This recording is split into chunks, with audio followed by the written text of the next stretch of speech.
Mortgage rules in Canada are changing, and we're chatting about what you might need to know in this episode and more.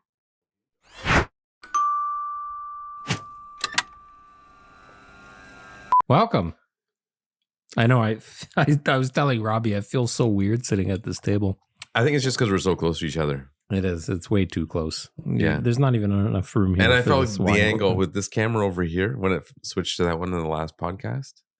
I looked so tiny. Well, it just looked funny because we're so close. It's like right on each other, basically. Anyways, nice to see you. How are you today? I'm excellent. Good. Why are you in? About 20 minutes ago, you said you've never felt better. Or no, that's not what you said. What did you say? I've never been happier. Yeah, because you were implying I wasn't happy, and I said, "Well, I've never been happier." And you said, "Well, that's sad," or something like that. Why are you so happy today? Well, I'm not. I didn't want to agree with you in saying that I wasn't happy. Is a ghost following us? Oh. Lights are flickering here in the makeshift KT studio. You've got something here on TikTok? Well, there's a few videos. Tiffany brought this up. She's been getting a lot of this in her feed recently, and that is a recent change which takes effect. Tiffany can yell it out when she remembers, if she can hear me. I think August 1st. So the federal government's made some changes to the qualification or the mortgage amortizations for secured mortgages, bumping it from 25 to 30 years. And there's a lot of controversy. For new homes? For new construction only. So this is first-time home buyers buying new construction, essentially. Well, not necessarily. But most targeted towards, majority for sure, yeah.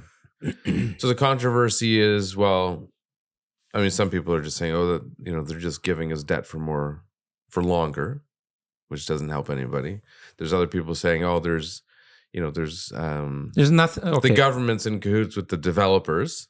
And that's why it only applies to new development. No offense to those that think that, but the government wants more new home construction because we're short supply and that's what they've been trying to do for years is build more homes. Well, and I had the numbers. I don't remember them off the top of my head, but if you look at Canada's GDP, housing is, I think, number one as a percentage, whereas most other countries, it's way further down the list. It's like 10th or something.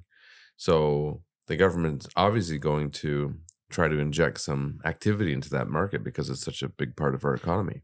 My opinion, there's nothing wrong with a 30-year amortization. My first mortgage was a 30-year amortization to keep the payments down.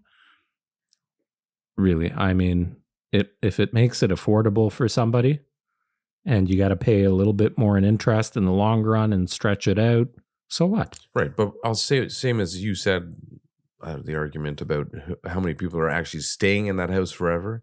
Yeah, it's a 30-year amortization, but you're probably moving in 5 years. Right. So, well, in this country, it's a 30-year amortization, but your term is only 3, 4, 5 years, whatever. It's not like in the States where it becomes a 30-year mortgage. Right.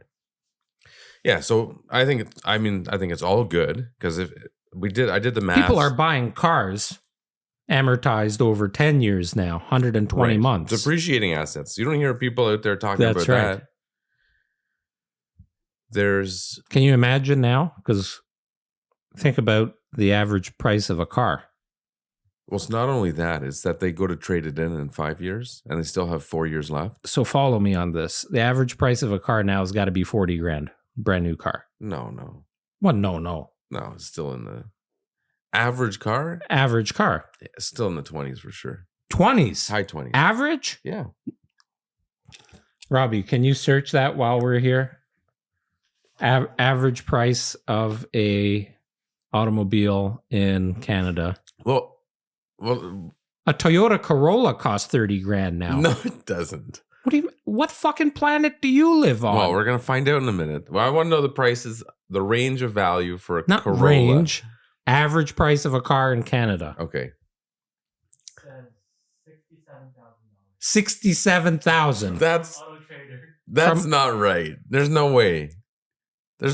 Do you know how many cars right now? Well, you know why it's that high though? Are Yeah, because the higher end cars. Amortize it over 10 years. Well, right? That's part of it. So there's an argument. Does it help things be so more imagine buying a affordable? $67,000 car plus freight plus taxes. Steve Brutman just got a brand new RAV4. I guarantee you it was over 40 grand. Below average. Steve, you couldn't even afford an average car, huh? He's giving us the finger. He's eating lunch. But that is another argument that does the longer amortization. I mean, it certainly helps people who may not. I mean, there may be people that it enables them to buy a house, period, where they couldn't before. On a 25-year term, it may just make the numbers so they don't qualify. Right. So it does bring people into the market, but does it also, especially with the stress test, right? When you do the stress test to see what your affordability is, now that extra 5 years could bring the numbers in line to where it needs to be. Yeah. The savings isn't substantial in terms of monthly expenses. So I did the math on an $800,000 mortgage at 6%, which is high now. And it was the difference between 25 and 30 years was $300 a month. It's not a whole lot. And that's assuming the rate doesn't go up to $300 a month pays the property taxes. Well, I'm not questioning it's a lot of money, but it's like long terms, it's not a huge savings. But for some, it will just push them over that cusp where now they can't afford a house. But I don't know if the rates are higher on a 30-year. I would think so, but maybe not. If it's an insured mortgage, the rates are lower. So that's maybe those balance each other out. I just saw on one of our listings, an offer that we had was there was a pre-approval letter from RBC attached to this offer, and it's an insured mortgage with like 7.5% down or so, and they were pre-approved at 4.39%. So there are some pretty good rates going around at the moment. Good. Yeah. Did it say what the term was?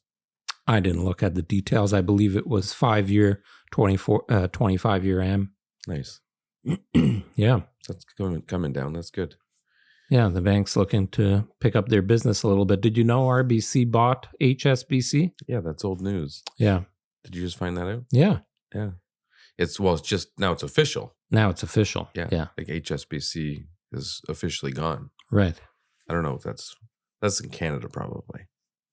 I don't know. I would assume so. Yeah, which is good because if RBC is taking over Hong Kong, that's a whole new story. Yeah.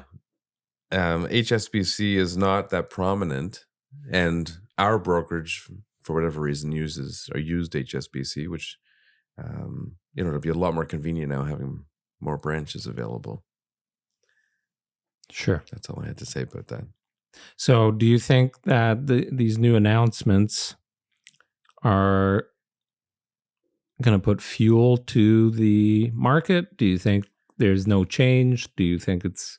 For sure it will. I mean, anything that happens that makes things more affordable is going to incite some form of activity. If the Bank of Canada in June, as the whispers have it, lower the overnight rate, those two coupled with each other are going to put some fuel on the the entry level homes for sure. Yeah, I would agree. And the other thing they did, all these changes. Yeah, there's a few changes if you want to go through them. No, the only other one that I saw was the home buyer plan increased. Yeah, almost doubled. Yeah, from $35,000 to $60,000. Right, which is huge. That's big. The amount that you can pull out from your RRSPs. Correct. And you couple that with the first home savings account. That's relatively new, so nobody's maximized that yet. But another $8,000 right there. Yeah, it's a lot of bread. It is. You buy with your spouse. You're gonna start chewing on that ice cube. I know. I just realized that. It's probably. Is it crunching in your ear over there? Yeah. Sorry. I have it. There's ice. I never have ice. And today I have ice, so I'm jumping on it. You've had ice as... I don't usually put ice in my water when I'm in the podcast. Oh, not in the podcast. No. Anyway. So that's it. And then today, the federal budget's released, so we'll hear more about that later today. And we maybe You mean 2 weeks ago? Well, I'm talking in the present. I like to be in the present. Well, this podcast is being our followers and listeners are in the present while we're in the past. All right. So maybe somebody can chime in and tell us what they think about the budget, and we'll talk about Because it. we don't know what it was. We'll talk about it in the next episode or the one after that or the one after that. You were surprised at my lack of knowledge or interest on the federal budget. Yeah. Well, it's relevant. It's relevant to obviously our podcast, our industry. Sure, it's relevant to a lot of things. Yeah. So I just don't care. No, I know. I mean, it is what it is, and you make do and you figure it out as you go. So I get that perspective. It's just like the interest rates, what the market's doing, right? The wars that are going on. I'm aware of these things. I just can't control any of it, nor does it really change what I do in a day. All right. So. No. Okay. Well, it changes a lot of things, but I get it. I know what you're saying. There are some people that they'll, debate everything about everything that's going on politically and in the world and with finances and with budgets and you know what I think? People should just stop buying homes. Completely? Yes. For how long? And I say homes specifically because I think they should stop buying homes. Because like your primary residence where you live, just stop buying them. Because if you look at the rates and you look at some people were saying, oh, this long amortization. And where are you supposed to live? Hang on. So you get this long amortization, a 30-year amortization. You buy an $800,000 home and you pay $1.8 million by the time you're done. That's not a good investment. Even if the house has doubled in value. It's true. Right? You've spent more than you're making. So what I think people should do. This is bad for business. It's not. It's still a great market because history has shown the value's going up. Yeah. But if it's your primary residence, interest is just going down the drain. That is something to consider if you're buying an investment property or a cottage or whatever. Like I look at our cottage as an example, and I've been thinking of potentially. I swallowed that piece of ice because I didn't want to crunch it. Yeah. Why are you so thirsty? What did you have for lunch? I'm trying to get healthy. Trying to get healthy. Yes. Okay.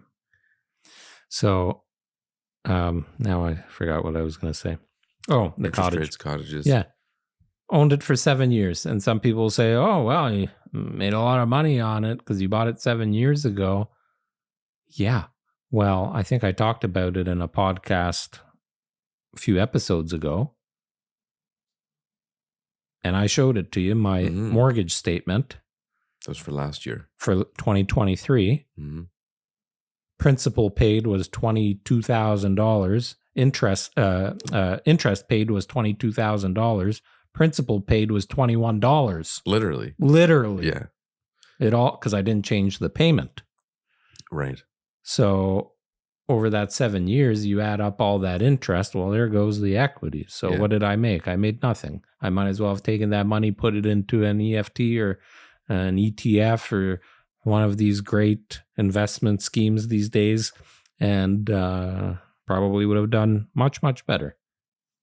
Yeah, but there's obviously value to things like that. Like, no, it depends what you value. It depends on what you're buying it for. Yeah. Yeah. But my whole thing with not buying homes is $20,000 average price of a car. You can rent. I still don't believe that number, $60K. That's ridiculous. You can rent where you want to live. And then whatever you buy, or buy multifamily. Like we've talked about it. Now builders are building. Yeah, you can rent, but somebody's got to own the home for you to rent it.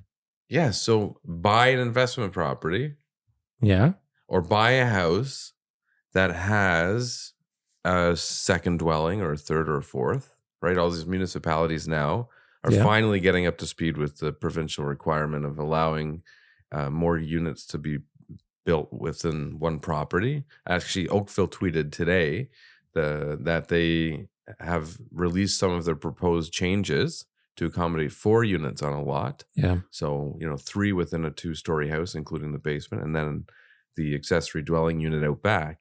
That's where it starts to make sense financially. We should do that and document it. Take Robbie along for that. Buy one and do that? Mm-hmm. Yeah. I mean, I think that there's money there. And like show people how to do it. You know what I mean? Yeah. Average house.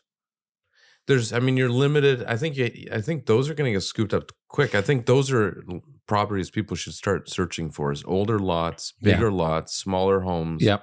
100%. Either a bungalow that you can throw a second level on, or a 2-story home that you could, work with. Guarantee you Jenny's listening to us very intently right now. Why? Oh, because of her bungalow? Yeah. Can she fit an accessory dwelling unit Not in the her backyard? bungalow, her grandparents. Oh. In Oakville. Okay. Yeah. There you go. Maybe we just buy it. Maybe. There you go. Cash deal, Jenny. Mm-hmm.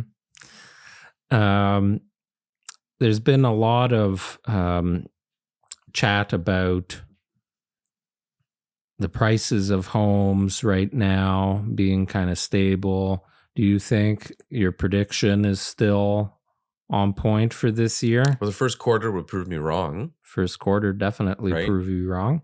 But because you said what, 1%? No, I said even. Even. No gains. No gains as a whole over the year. December to December, we're going to be about the same, which I think I'm going to be wrong now.